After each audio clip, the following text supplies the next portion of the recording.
This is the only 91mm or bigger Victorinox I have ever bought for myself, and that was over 10 years ago.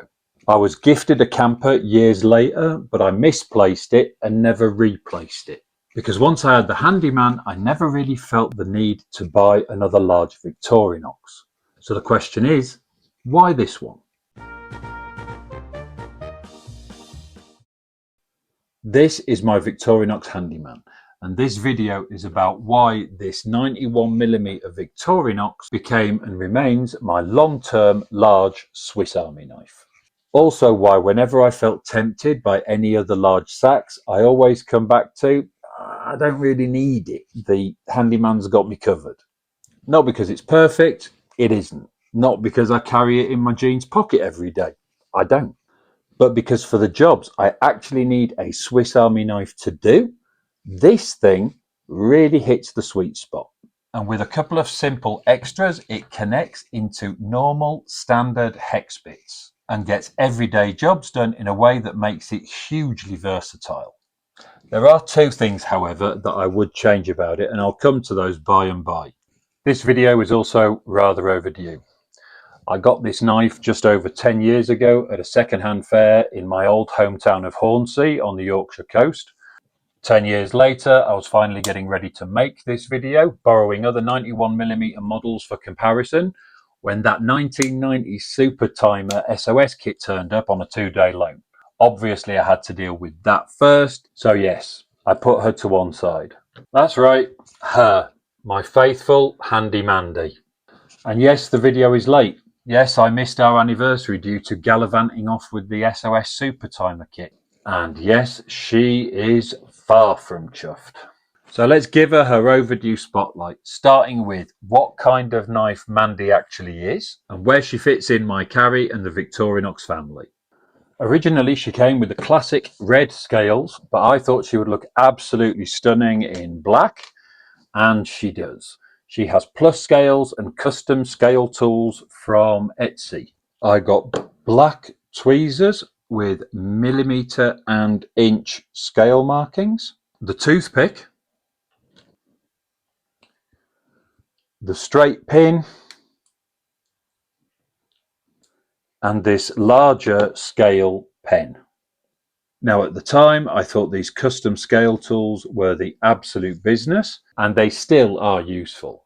But since then, if you've seen my Flameboy videos, you'll know that I have incorporated 58mm scale tools into this refillable clipper lighter platform, along with a silicone glue stick and some duct tape as a handy fix-it micro utility platform, and this is always in my pockets. Don't go running off to that video yet. I'll include links in the top pinned comment for all of the videos mentioned in this one. Anyway, the plus scales are still a really nice part of this Handyman, but they're also a reminder of how my carry system has evolved over time. Before I start praising this too much, I need to be clear about what it is not. This is not my fifth pocket carry. It's not really my normal jeans pocket carry either. Now, my Handyman weighs about 5.54 ounces or 157 grams. And once there are this many layers on a 91mm Victorinox, it's just a bit too bulky and too heavy, personally for me, for the way I dress and carry day to day. Regular viewers will know that my actual pocket multi-tool is usually the SOG PowerPint, and there's a whole playlist dedicated to this on the channel. No, don't run off. I'll put a link in the pinned comment. Anyway, I carry this because I want a plier-based multi-tool in a size that actually makes sense in my pocket. But if I were going to carry a 91mm Victorinox in a main jeans pocket, something around the size and weight of the Explorer at 3.53 ounces would probably be my limit. It's a 4-layer knife, but for me, the PowerPint has a more ideal tool set and makes more sense in my pocket. The Handyman is different. For me, Mandy is the sort of tool that makes sense around the house, in the car, or in a bag or utility setup with a few supporting bits nearby. And no, I do not do belt pouches as normal everyday carry. The blade setup is a standard Victorinox large blade and small blade combination. And for me, the small blade is not just a backup blade. I tend to keep the large blade for general cutting, food prep while camping, etc. And the small blade is better for controlled little shaving jobs. Trimming something down that doesn't quite fit, cleaning up an edge, or doing the sort of small cut where the saw would be far too crude. One of the reasons that I like the Handyman so much is that it has enough body to it to actually feel useful as a handle. That sounds obvious, but it matters. So do the Celidor scales over A-locks, not that A-locks is an option on the Handyman. Keychain multi-tools. They're convenient, but they're often too small to use comfortably. Bigger multi-tools can be more capable, but they can be awkward to handle. The Handyman sits in a really nice middle ground for me. In my slightly larger than average hands, as a working tool, it feels just right. And that's most obvious when using it as a screwdriver. On the back, the Handyman has the 2.5mm flathead driver. Now on its own, that's already useful for some smaller screws. But I can also use my modified Leatherman bit adapter on it. I've already done a separate video on turning a Victorinox into a T-bar driver. Again, check the pinned comment. So anyway, I won't go all the way down that rabbit hole here, but the short version is this. With that adapter, this back tool gives me one route into proper 1/4 inch bit use with a handle that feels smooth edged and purpose built. Then we come to the opener layer. Now, the can opener gives you the small flathead, which also works pretty well as an inline Phillips driver. And the cap lifter gives you the larger flathead, which is a decent light duty pry tool, the bottle opener, and the famous Victorinox wire stripping notch, which we'll come back to later. The cap lifter is especially important to me because its shape lets me use a modified square socket to 1/4 inch hex adapter as an inline driver. Again, this is covered in the T-bar video, so the link will be in the pinned comment. Stay with me. Anyway, that again gets me into normal 1/4 inch hex bits, not weird obscure bits or proprietary collector bits that are as easy to find as rocking horse. Just standard 1/4 inch bits, cheap, replaceable and rusting away in the bottom of toolboxes all over the world.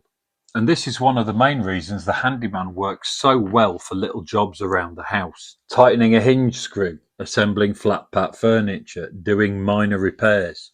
Doing the sort of job where getting the full toolbox out feels like admitting defeat. With these simple adapters, it's just right thickness and that smooth, polished handle. The Handyman feels really natural as a hex bit driver. Now, if you watch my can opener showdown, you'll know that I have a lot of time for the Leatherman Eagle's Claw. Again, the link is in a pinned comment. Stay with me here, now, in the moment. I like the Eagle's Claw. I think it's clever. I think it does a lot of things better than the standard Victorinox can opener. But on this knife, I would absolutely not want to swap the Victorinox opener layer for an Eagle's Claw style combined opener, because that would mean losing the dedicated cap lifter, which is just too important. And one of the main reasons this knife works so well for me. So this is a good example of why you can't always judge tools in isolation. On most multi-tools, I'd prefer the Eagle's Claw. On this one, I want the dedicated Victorinox opener layer because it supports the whole system. The one part of this layer I'm less generous about is the wire stripper. We'll come back to that later. Now, I know some people will immediately say, what about the CyberTool L? I'm not reviewing that here. That's a video for another day. The only point I'll make is this. The CyberTool uses Victorinox's proprietary 5mm bits. Swiss unicorn bits. Clever, but proprietary. My Handyman setup gets me into normal 1/4 inch hex bits. And for me, The Handyman is also a more comfortable size in the hand. Right, CyberTool Detour over, we'll come back to that another day. Now the Ranger is probably the closest obvious comparison to the Handyman, and it is a very strong knife. But the reason I prefer the Handyman is simple. The small Victorinox pliers. These are not for large nuts and bolts. If you're trying to do proper mechanical work, then get some proper pliers. But for small, precise, grippy jobs, these are excellent. One of my favourite uses for these is pulling a sewing needle through denim, mollywebbing, canvas or thick fabric. Yep, I sew things when I need to. I'm a former rugby player who's given his Handyman a girl's name, black scales and custom accessories as if she was a doll made by Mattel. And I'm pretty nifty with a needle and thread when things need repairing. Feel free to leave a psych evaluation in the comments. The point is this. These pliers are precise. They grip really well. They're useful for awkward little jobs where fingers are not enough. And this has the more modern plier head, so you also get the crimper in there. That plier layer coupled with the change in thickness is the reason that I prefer the Handyman over the Ranger. The awl is one of my favourite tools on this knife. It makes a very good controlled package opener. You can brace your thumb near the point, keep it steady and open taped packages without gunking up either the large blade or the small blade. And it's also excellent for making pilot marks. If I'm going to drill into wood or plaster, sometimes a pencil mark or a Sharpie mark is okay, but not as good as using this. The awl lets me make a little indentation so the drill bit has somewhere to start. That's exactly the sort of small household job where the Handyman earns its place. Another underrated back tool is the chisel or chisel/scraper. This is really useful for making tiny adjustments, like when this old wooden door and its frame warp with the heat and seasonal changes, and suddenly this sliding bolt that used to work fine starts catching.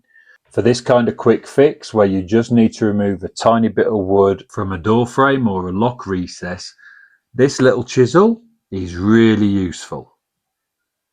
The file on the Handyman is excellent.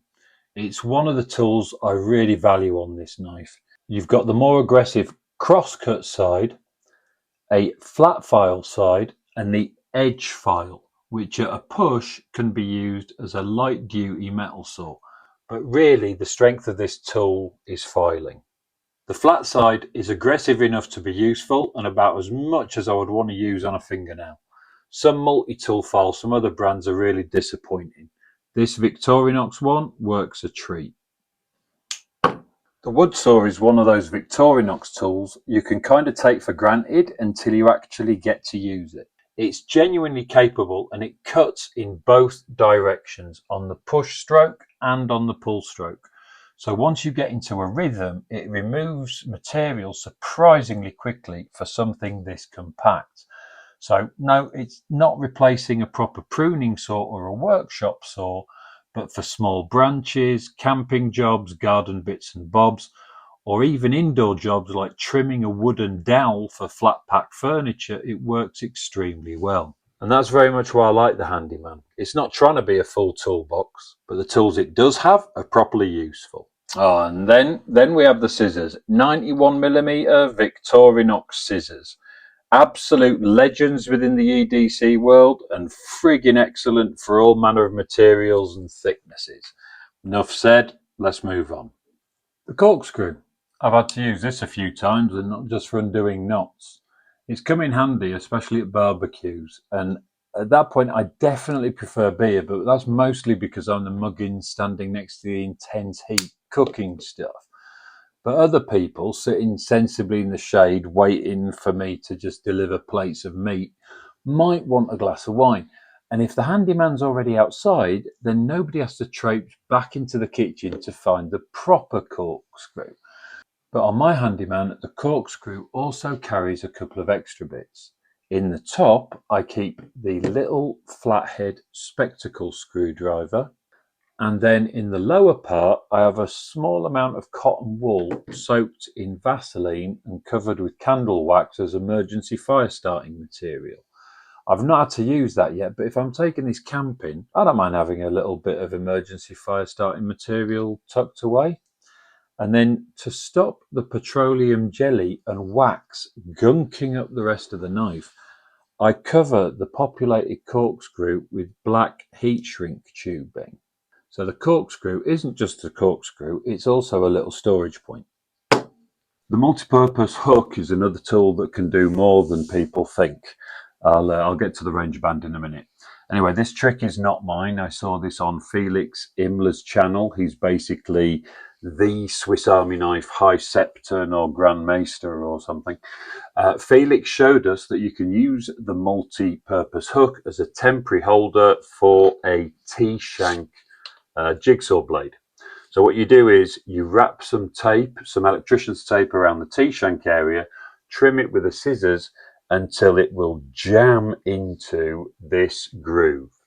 Now then, after that, you fold the hook down so that it catches on here, like so.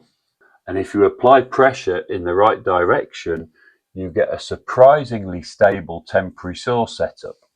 And if you're going to be using the saw blade for quite a long time, you can make it easy on yourself by using a ranger band to help applying that pressure. So push that up as far as you can,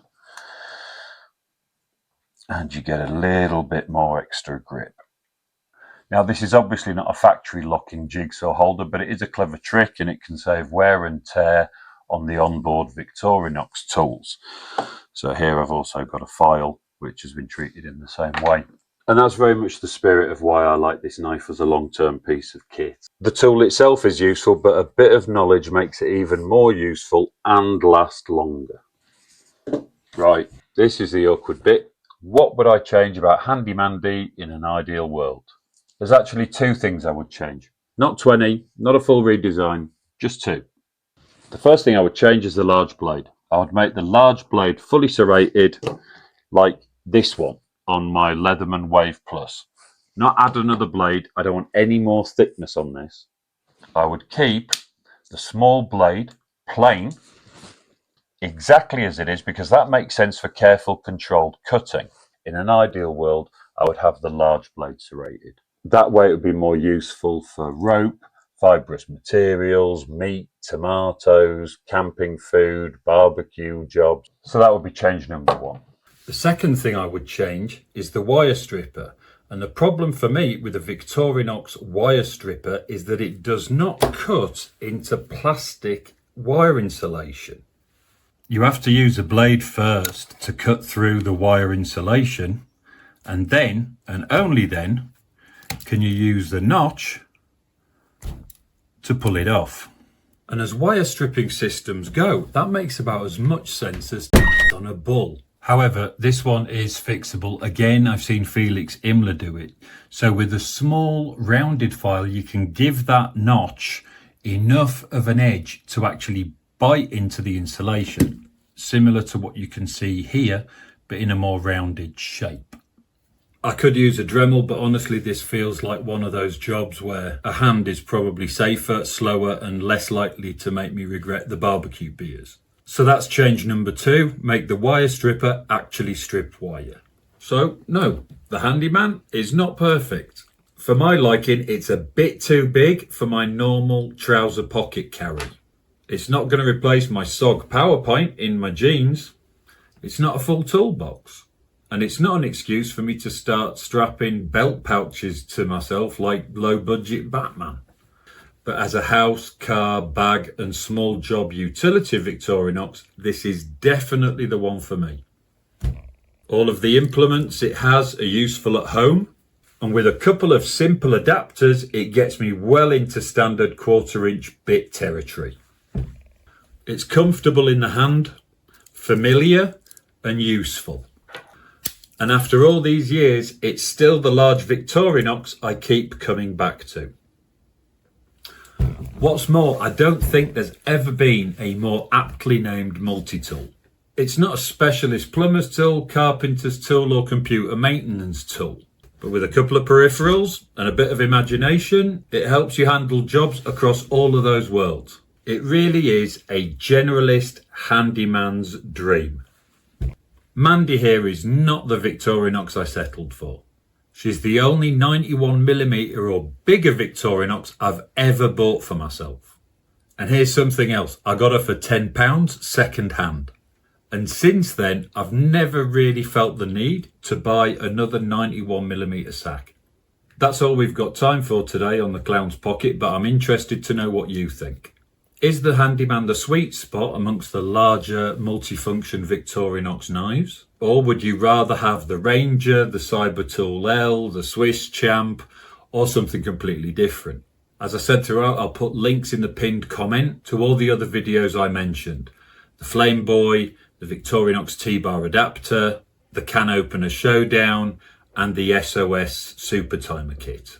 And on the next video, we're going in the opposite direction, the so-called keychain-size multi-tools, including a look back at the discontinued Leatherman Squirt and asking if anything out there has really replaced it, because, spoiler alert, I'm yet to be convinced. As always, thank you very much for watching, and I look forward to seeing you again on the Clown's Pocket. All the best, bye-bye.